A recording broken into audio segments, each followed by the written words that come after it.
Siap anak-anak, wudhu bergantian. Dan nanti sholatnya di jama' ta'din. Artinya sholat yang disatukan ya.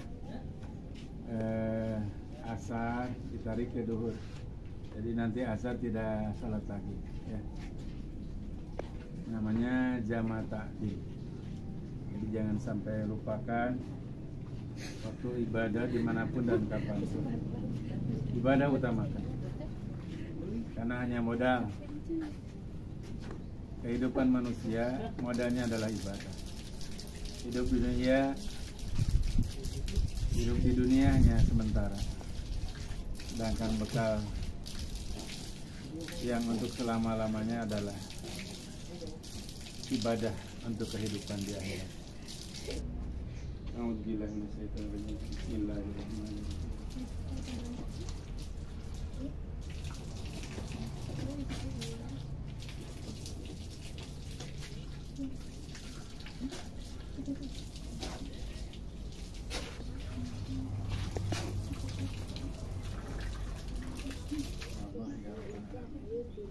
Sekarang kasih contoh yang kedua kalinya. Yang tadi wudhu beneran Nabi, sekarang kasih contoh berarti sambil bicara ya. Pertama cuci tangan. Lalu berkemudian ke sini nanti ketangkap lagi. Jijik namanya kotor. Ulangi. Setelah cuci tangan,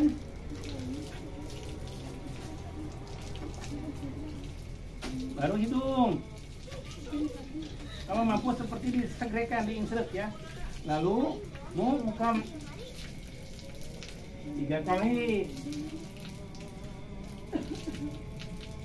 Sambil niat tawassul doa li rabbil hadasil asghari fardhu lillahi ta'ala, atau niat wudu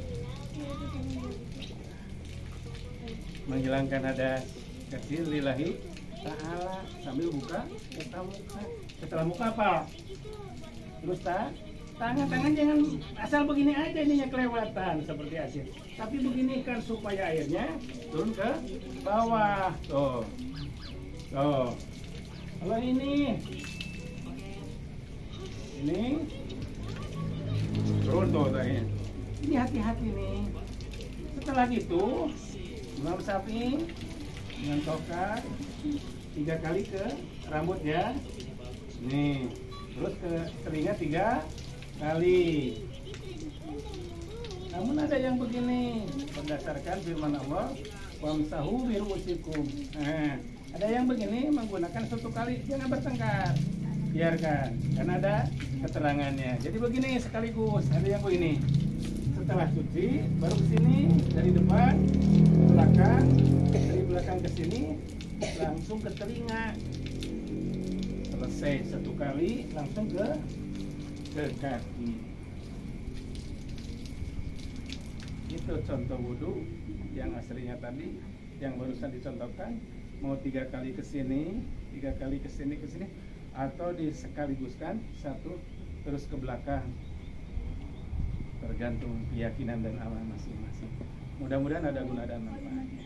Anak-anakku semua yang berobat, yang bertobat, keberhasilan ibadah kalian diterima oleh Allah, khusyuk atau tidak? Oh hebat ibadah sholatnya khusyuk.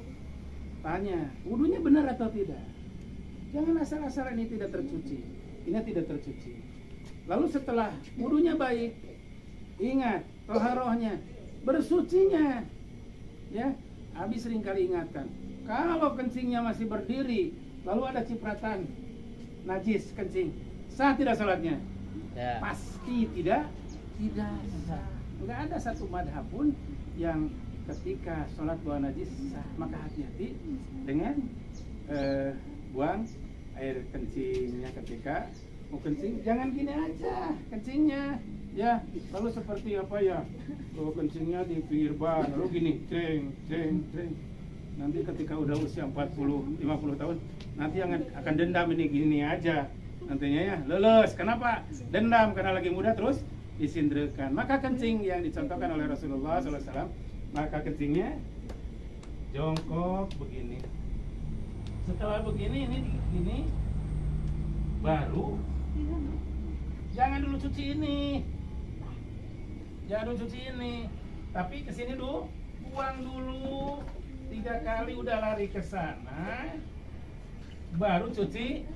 Ini si Udinnya dicuci. Untuk menyelamatkan apa? Menyelamatkan sholat supaya diterima oleh Allah Subhanahu wa taala. Maka tertibkan dari mulai bersucinya, dari mulai buang air kecil dan buang air besarnya sampai toharohnya. Insya Allah dari toharohnya, dari wudunya, dari sholatnya, semua perbaiki di tahun baru 1444 Hijriah. Insya Allah hidup akan semakin barokah. Mudah-mudahan jadi nilai kebaikan. Assalamualaikum warahmatullahi wabarakatuh. Usolli fardu duhri arba'a raka'atin majmu'an ma'al asri fardu lillahi ta'ala. Paham? Usolli fardu duhri arba'a raka'atin majmu'an ma'al asri fardu lillahi ta'ala. Nanti yang kedua dibalik. Usolli fardul asri arba'a raka'atin majmu'an ma'ad-duhri fardhu lillahi ta'ala. Siap?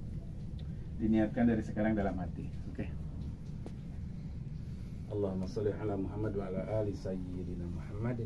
Ayyuhalladirun ittaqullaha haqqa tuqatih wa la tamutunna illa wa antum muslimun. Anak-anakku, Abi sering mengajarkan mencontohkan sholat di awal waktu.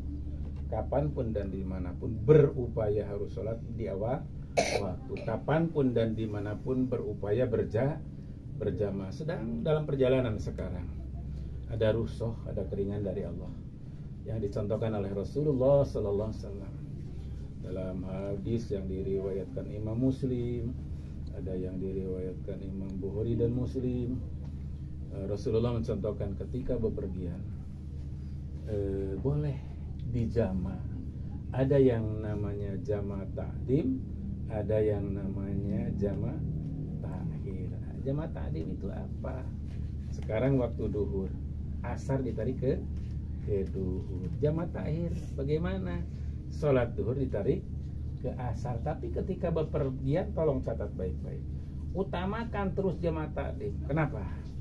Kalaupun telah niat, umpamanya ketika pergi jauh diniatkan dulu karena memang madarat sekali, baru diniatkan untuk melakukan jama' takhir. Tapi tolong upayakan lebih selamat mengutamakan jama' ta'lim. Kenapa?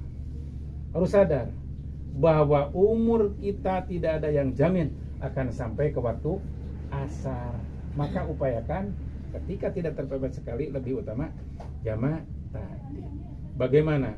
Kalau diri nyawa dicabut oleh Allah terus belum melaksanakan sholat duhur karena akan dilakukan sholat asar, betapa barangkali rugi kalaupun sudah niat. Manakala mati sebelum waktu asar, artinya duhur, meninggal terlewat satu ibadah sholat, maka lebih utama dilakukan di jama' ta'khir. Nah tentu ada persyaratan anak-anak. Para imam